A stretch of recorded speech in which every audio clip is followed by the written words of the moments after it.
in some of the security staff to help with some things. But Tony Jones and crew did a great job getting everything going, everything started. Fingers crossed, we're off to a good start right now. No big problems yet. Everything looking good. And Tim, how's the school experience going over your way? It's pretty good. I've gotten reports back from my kids and my friends of the children also. They've had pretty positive experience, so I can't complain. I think things are moving along nicely. One little story I wanted to interject was their kids are wanting more activities. They obviously want to do more, and they want to bring band and music back. So as things unfold, it's a natural thing that we want to start slowly, start safely. But as things unfold, we can add those extracurricular activities and things like the music and orchestra back.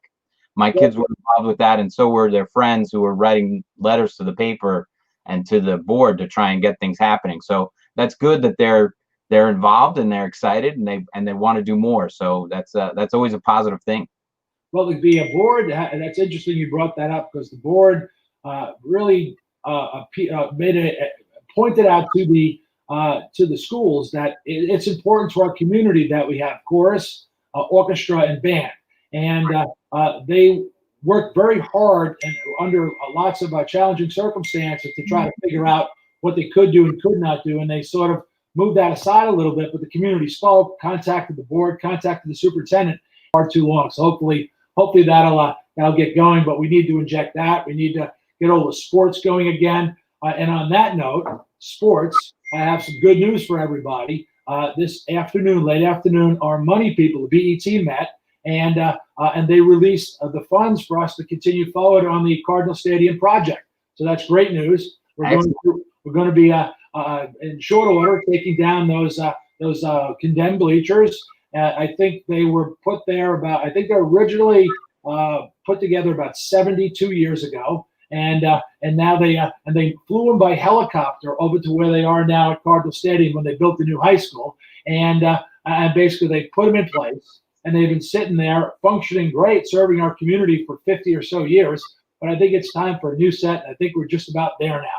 We have a couple of minor hurdles ahead of us, but we'll be taking these things down soon and putting the new ones up. The money that was released today was money we're going to put down for the fabrication of the new bleachers. And once we get those bleachers in, we'll have proper bathrooms in them. We'll have team rooms underneath. We'll have the state of the art. No longer do we have to be embarrassed of our facilities at Cardinal Stadium. It'll be top notch and something to be proud of. That's fantastic. That's good news. That's good news. Well, this is the good news show, Tim, isn't it? That's right. It's more of the good news. So that's good stuff. Unfortunately, which could be good news. So it's good news for Zane. Zane, who's a wonderful addition to our program and has been with me since the first campaign a year and a half ago, is no longer going to be with us. He's off to University of Chicago to college. So he's excited about that. We're excited for him. He's well pleased. We're well pleased. We thank you for his service. And he was a great guy to have around, a great opinion to apply to our group. And it was really great having him here in the first show. So he's off to do something else. His replacement, Daniel, is thinking about coming on the show. He said he was busy tonight, but I think he wanted to watch for a show or two more before he comes on. But off, and he'll mature into the spot quite nicely. But we have some great guests this evening. First guest is Steve Walko. Now, Steve Walko is a great Greenwich resident, citizen.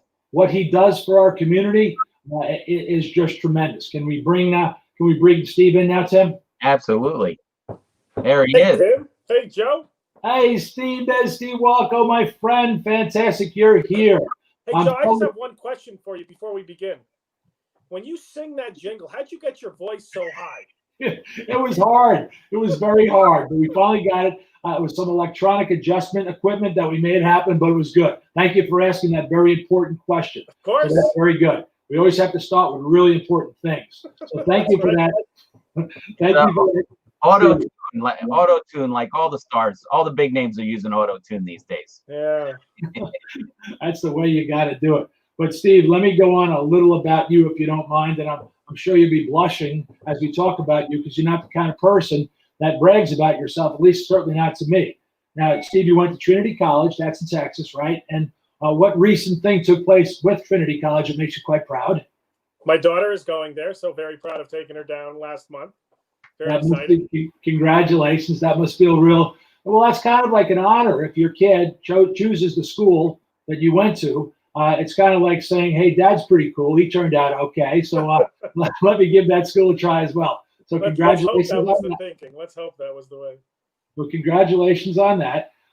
And you went to law school in my neck of the woods growing up in Queens, New York, about 2-3 rocks tosses away was St. John's University, where you got your law degree. Correct. So tell us a little about your little time. Did you live in Queens or did you commute your whole way through? A little bit of both. I loved it. I thought I'd never had seen Forest Hills before. And so during that time, I was training for marathon running.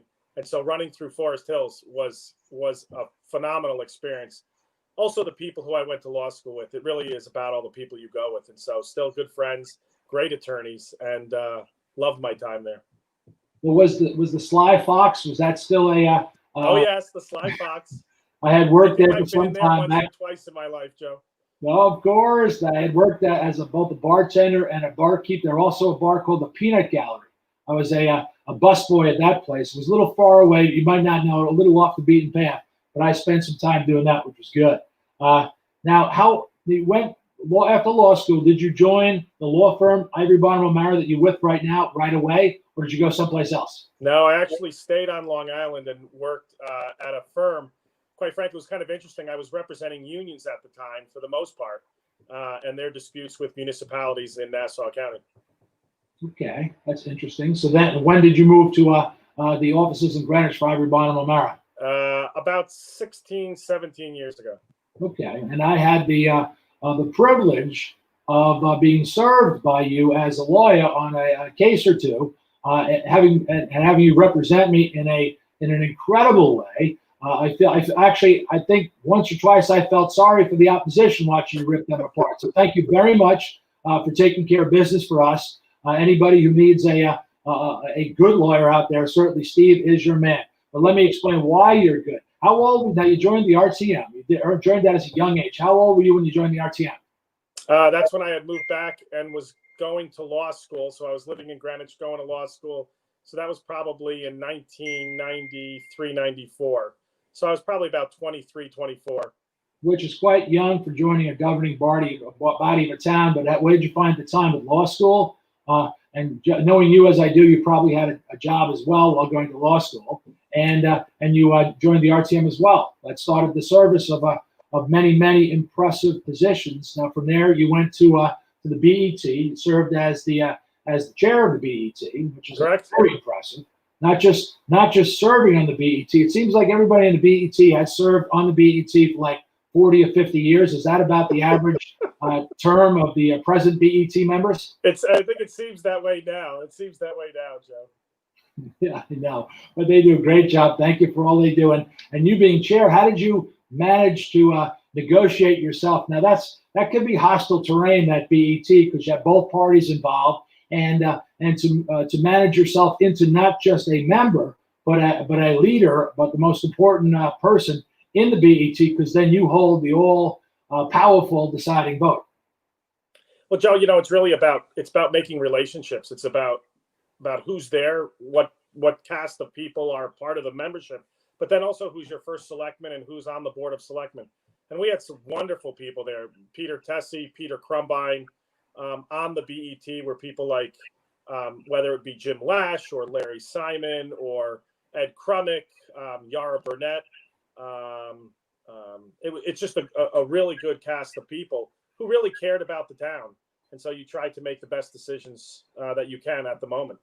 Well, those are some certainly good people. My time working with the community in the realm of leadership, we'll say in the government, was a short time, as you very well know, because you got me into this thing, didn't you? It was my birthday 2 birthdays ago. You were about to go on the mechanical bull because I did have a cowboy birthday party. as most 56-year-old people do, I suppose. I think I had the best time that night, Joe. And even if I didn't, I'm going to remember that night as having the best time. Absolutely. If I remember correctly, you had the worst time only because you had told me just before you were going on, you had said, Joe, you should run for selectman. And I was intrigued. I thought that was great. So as it was your turn right exactly then when you went on to go on the bull. And I gestured over to the bull operator. And as those who might not know, a mechanical bull is controlled by an operator, which can have you tossed off that bull anytime he or she wants. And I gave him the high sign. I said, get that guy off quick. I want to hear what he has to say about getting involved in politics in town. So even though your memory has you on that bull for the full time with the bells and whistles going off, you were tossed in a second, which is absolutely fine because then we talked. So thank you for bringing me into all this, and it's all great. And thank you for certainly that. Now, the thing we now have in common is you had served the state in the state representative position for the 150th district, which is the same position that I aspire to get elected for. So tell us something. You did that for one term. Did that for one term, 2 years up in Hartford. Enjoyed myself immensely. It was great campaigning as you're doing now, having a lot of fun going out, meeting people, and then going up to Hartford and actually making laws. You know, I litigate the laws, as you said before, but actually being able to help make them was something special. Well, now that gives you the privilege and honor of now being referred to as the Honorable Steve Walko. Is that correct? So they tell me.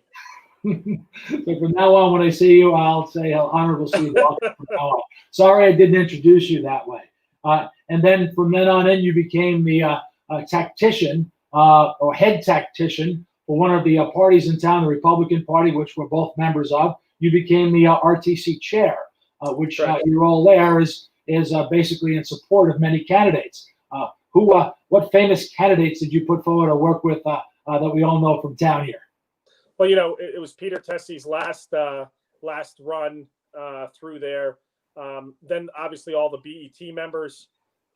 We have Board of Ed members, and now on to state reps. And so, you know, we saw a lot of change over these times, demographically changing in Greenwich.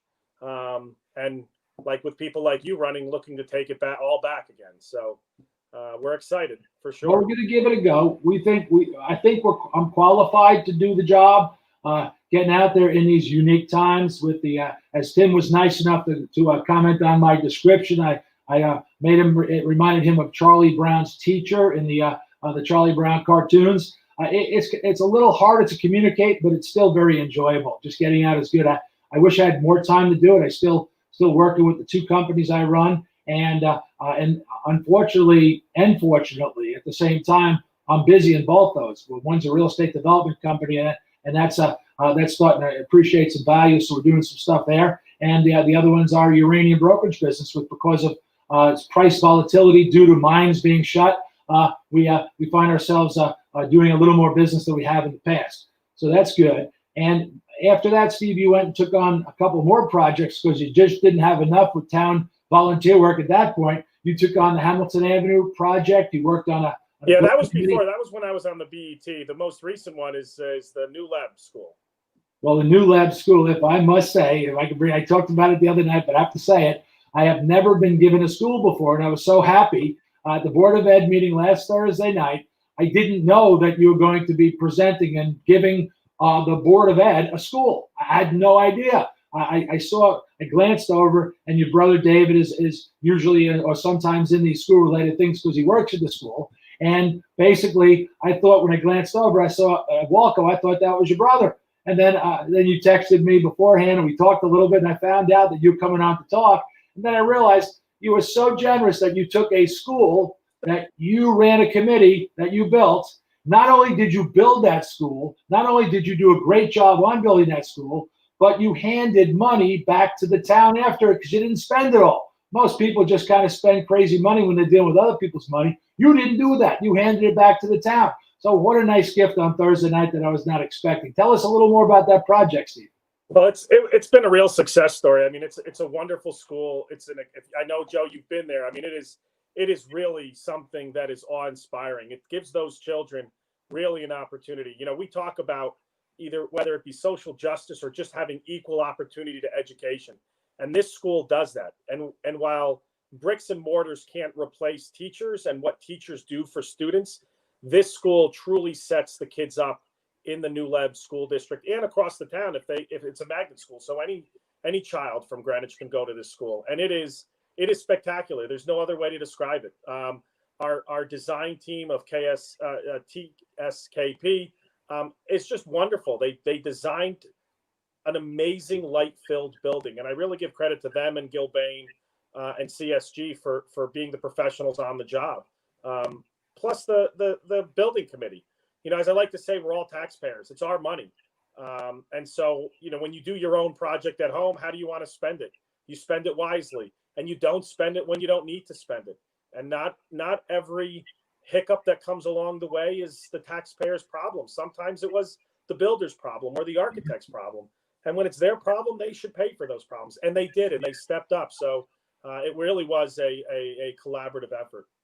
Well, Steve, what I want you to do is tell the taxpayers, because I'm guessing there's a lot of Greenwich residents who will either view this or viewing it now. Tell us, how much of the taxpayer money did you actually return? Ballpark, if you don't know the exact number, of course. We haven't fully completed yet, Joe. So we haven't returned all of the money yet, but it's a significant amount. And I think once we sharpen our pencils and we finally are able to walk out of the building, I think the taxpayers are going to be pleased with what we're returning. Fantastic. Thank you for that. One thing, Steve, I want to talk about you, for example, again. One thing that we crossed over with, again, is the rugby world. Now, I've been playing rugby for many, many years. Since I was younger, I traveled the world playing the game, and I had the privilege and opportunity to coach at Greenwich High School for about, 9 years, 10 years or so. But you have a cross involvement as well, initially as the first, or one of the first. Tell me about that first team to start playing rugby at Greenwich High School some time ago. Yeah, well, let's not say how long ago, although we can, I guess, do the math. So when I attended Greenwich High is when the rugby team started. Guys like Tim Peck were on it, and some others, and it's really a wonderful experience. And at that time, we had to wear blue and white, Joe. We were only a club, and in their infinite wisdom, they wouldn't let us wear red and white. And so we wore blue and white. We played at Western Middle School, then Western Junior High. And it really was a bunch of ragtag group of kids, parents as coaches, and we did what we could. And we got by, and we made relationships and we made friends for sure. But I guess I have the distinction of having my son now play and being one of the first to have that father-son tradition. And so I hope there are many, many more of those to come. Well, that's the first legacy, of course, but also we have another distinction with one of your children as well. Please talk about that one. Right. My daughter also plays rugby, and last year was the first year that they were going to play varsity. I guess it was 2 years ago. And so she was on the first girls rugby team at Greenwich High. And that was a fun experience for her and for her teammates. And while they didn't really have a season last year, I think they're going to be strong and carry on. So I wish them all the best as the years come on and to be as strong as the boys program. Absolutely. And Steve, if you can stay with us, with the rugby conversation, we're going to drift into bringing on a professional rugby player to our panel here. So if we can promote our professional rugby player, there's Joe Kelly Jr., a professional rugby player. He plays for the Houston Sabercats right now. And the team that Steve started some many years ago with a bunch of his friends, part of that initial team, made it possible for me to coach and Joe Jr. to play at the highest level you can at the high school, because we're one of the best high schools in the country. And Joe Jr. brought it up to the next level, where he is now in his second or third year playing professional rugby. Joe? It's going to be my third. Third year. And thanks for having me on the show, on the Joe Kelly Show. This is awesome. This is great. It must be quite unique and somewhat gratifying to be on the Joe Kelly Show as a Joe Kelly. Now, Steve Walko. Great name. Great name for a show. That's what I thought. And it's the show about good news. Now, and it's my pleasure to have my son, Joe Kelly, on the Joe Kelly Show. Now, I had a wonderful opportunity to coach Joe through the many years in the many sports. and at Greenwich High School, he was the football team captain, and he was the rugby team captain. And going to college, he had to make a decision which one to put his energies and efforts into. And Steve, being a rugby player, so he now understands, or always did understand. I know as well, there might be more glory and fame, and as far as walking around Greenwich High School as the football captain wearing that jacket, you must get a little more attention than you might find as the rugby captain. But certainly the rugby captain was more fun, so much fun and so much more rewarding that you chose to do that in college. Tell us about your college experience playing D1 rugby. Well, so coming from a program like Greenwich was just such a leg up on everybody else. It's just such a dominant program, and we take it very seriously. So coming from a program like that and going into college is just like really kind of an easy step, especially at a D1 level, because you see all these, no matter who you are coming out of Greenwich, whatever college you go to, you're always the top player on the team. So I kind of owe that to Greenwich when I was in college. But the transition was easy. It's a lot more fast-paced game. But you guys definitely got us ready, so it was good. Well, well, it makes me feel good to hear that for sure. But if you don't mind, Joe, you've heard this story far too many times. If you don't mind me, I can tell the story again. Steve, you probably heard it too, but if anyone else is out there listening here, maybe I can tell this story. Steve Lapham, the former coach, he spent 20 years coaching at Greenwich High School, great man, decided to step down. We were in communication for years. We had been friends for years prior to me coaching on the team. And he asked me, he said, Joe, can you take over the program? Can you maybe juggle your work where you could actually commit yourself to the program? I thought about it and got back to him and said, yes, but let me make sure it's okay with Joe Jr.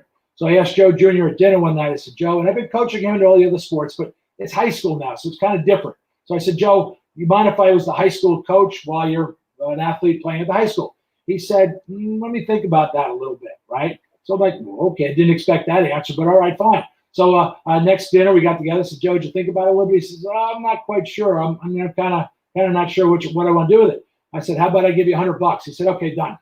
I got to be the high school coach. You made it really easy for sure. But yeah, it was. I mean, Steve Lapham was a great coach, and when I started my freshman year, he ran a flawless program. We were still a top team.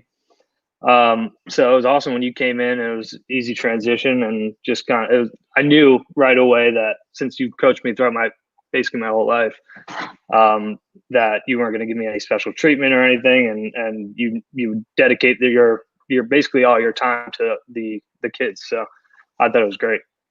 Well, thank you for that. It's a pleasure dealing with all those kids that unique time, and it made it easier that I had known you and all your friends in every sport, in everything in town.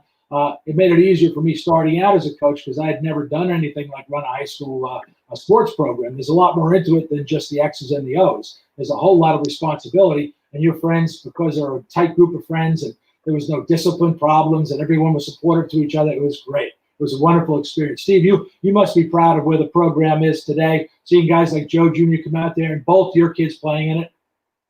Oh my gosh, it's a tremendous thing to witness over the years.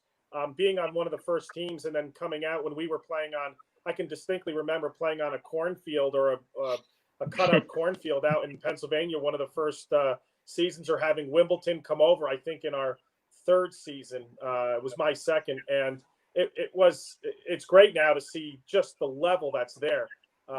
We tried to be good stewards, but I don't think we ever thought that it would take off like it has, for sure. So kudos to you, Joe Jr., and everyone else who's gone through the program and made it that much better every year. Well, I'm glad you started it. Without you, we wouldn't be here.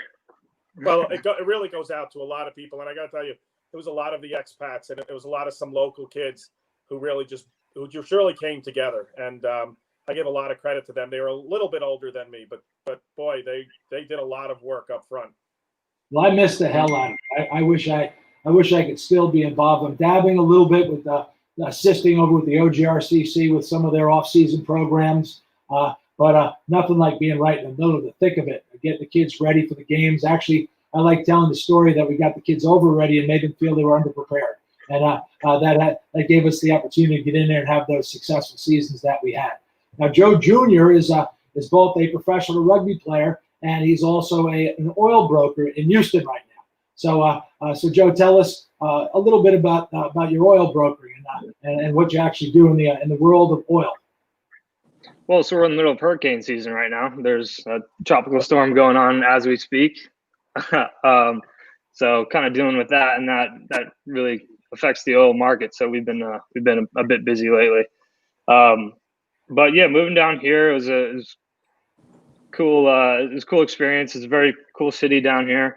There's a lot of really nice people, and getting involved in the industry was really easy. Like, you're either in three major professions down here. You're either in oil and gas, medicine, or you're in the restaurant business.